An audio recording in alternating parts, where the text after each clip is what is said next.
السلام علیکم ورحمۃ اللہ وبرکاتہ۔ کیسے ہیں آپ سب؟ امید کرتی ہوں کہ آپ سب ایمان، صحت اور تقوی کی بہترین حالتوں میں ہوں گے انشاءاللہ تعالی۔ اللہ پاک آپ کو ہمیشہ اچھی حالوں میں رکھے اور آپ کی طرف بڑھنے والے ہر شر کو خیر میں بدل دے، آمین۔ بسم اللہ الرحمن الرحیم۔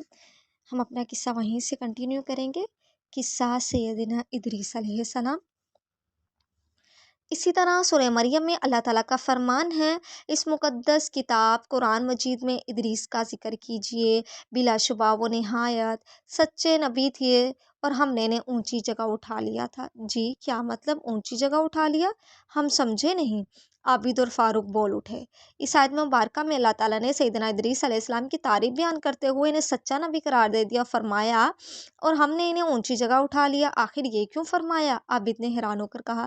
اس سلسلے میں ایک روایت ہے کہ سیدنا عبداللہ بن عباس رضی اللہ تعالیٰ عنہ نے کعب احبار سے پوچھا، سیدنا ادریس کے بارے میں اللہ تعالیٰ کے اس فرمان کا کیا مطلب ہے اور ہم نے انہیں اونچی جگہ اٹھا لیا؟ اس کے جواب میں کعب احبار رضی اللہ تعالیٰ عنہ نے فرمایا، اللہ تعالیٰ نے سیدنا ادریس کی طرف وحی فرمائی کہ میں ہر روز آپ کے اعمال میں تمام بنی آدم کے اعمال کے برابر اضافہ کروں گا۔ اس سے غالباً کے زمانے کے تمام انسانوں کے اعمال کے برابر ثواب مراد ہے۔ ان کے دل میں یہ خواہش پیدا ہوئی کہ ان کی نیکیوں میں بہت اضافہ ہو جائے۔ تب ان کے پاس ان کا ایک دوست فرشتہ آیا۔ آپ نے اس فرشتے سے کہا، میرے بارے میں موت کے فرشتے سے بات کریں تاکہ مجھے زیادہ مہلت ملے اور میں زیادہ نیکیاں کر سکوں۔ فرشتے نے انہیں اپنے پروں میں چھپا لیا اور لے کر آسمان کی طرف چل دیا۔ چوتھے آسمان پر فرشتے کو اوپر سے ملک الموت آتے ہوئے ملا۔ اس فرشتے نے ملک الموت سے ادریس علیہ السلام کی خواہش کا ذکر کیا۔ ملک الموت نے کہا، ادریس علیہ السلام کہاں ہیں؟ فرشتے نے کہا، وہ میری پیٹھ پر ہے۔ یہ سن کر ملک الموت نے کہا، میں بھی حیران تھا، اللہ تعالیٰ نے مجھے بھیجا تھا اور حکم دیا تھا کہ چوتھے آسمان پر ادریس علیہ السلام کی روح قبض کرو، اور دل میں کہہ رہا تھا کہ وہ تو زمین پر ہے، میں ان کی روح چوتھے آسمان پر کیسے قبض کروں گا؟ یہ کہہ کر ملک الموت نے ان کی روح قبض کر لی۔ چنانچہ اللہ تعالیٰ کے اس ارشاد میں اسی طرف اشارہ ہے اور ہم نے اسے ایک بلند مقام پر اٹھا لیا۔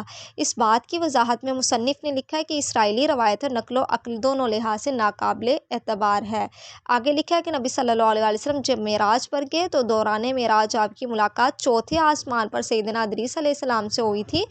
امام ابن اسحاق نے ذکر کیا ہے کہ ادریس علیہ السلام دنیا میں پہلے شخص ہیں جنہوں نے قلم ایجاد کیا تھا اور سب سے پہلے انہوں نے ہی قلم سے لکھا تھا۔ آپ کی پیدائش کے وقت آدم علیہ السلام زندہ تھے اور آدم علیہ السلام کی وفات کے وقت آپ کی عمر 308 سال تھی۔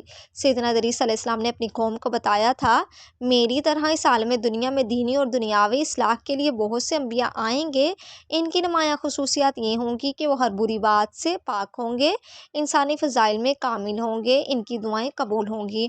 آپ نے سب سے پہلے طوفان کی اطلاع دے کر انسانوں کو ڈرایا تھا۔ آپ کی تعلیمات یہ تھیں، اللہ کی ذات پر ایمان لانا، توحید پر قائم رہنا، صرف خالق کائنات کی عبادت کرنا، آخرت کے عذاب سے بچنے کے لیے نیک اعمال کرنا، دنیا طلب نہ کرنا، ہر معاملے میں عدل و انصاف کو پیش نظر رکھنا، جہاد جاری رکھنا، زکوٰۃ ادا کرنا، پاک صاف رہنا، نذر اور قربانی میں اللہ کے نام پر جانور قربان کرنا، پھلوں اور پھولوں میں ہر موسم کی پہلی چیز صدقہ کرنا۔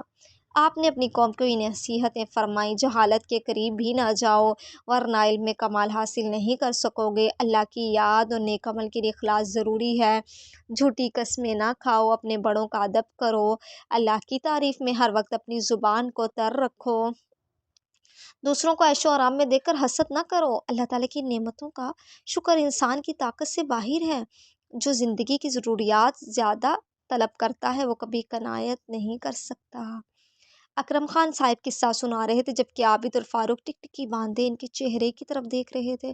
پھر اکرم صاحب ان کی طرف متوجہ ہوئے، کتاب عابد کے سامنے رکھتے ہوئے بولے، اس کتاب میں سیدنا ادریس کے بارے میں اتنا ہی لکھا ہے، یہ کتاب اپنے پاس ہی رکھ لے، ہمیں تو یہ پڑھنی نہیں آتی۔ عابد نے کتاب اکرم صاحب کی طرف بڑھاتے ہوئے کہا، نہیں بیٹا، آپ سمجھدار ہیں، مختلف زبانوں پر دسترس حاصل کرنا آپ کے لیے ناممکن نہیں ہے۔ کوشش اور محنت سے ایک دن آپ بھی میری طرح مختلف زبانوں کو پڑھنے اور لکھنے کی صلاحیت حاصل کر سکتے ہیں، انشاءاللہ، عابد نے پرعزم لہجے میں جواب دیا۔ السلام علیکم ورحمۃ اللہ وبرکاتہ۔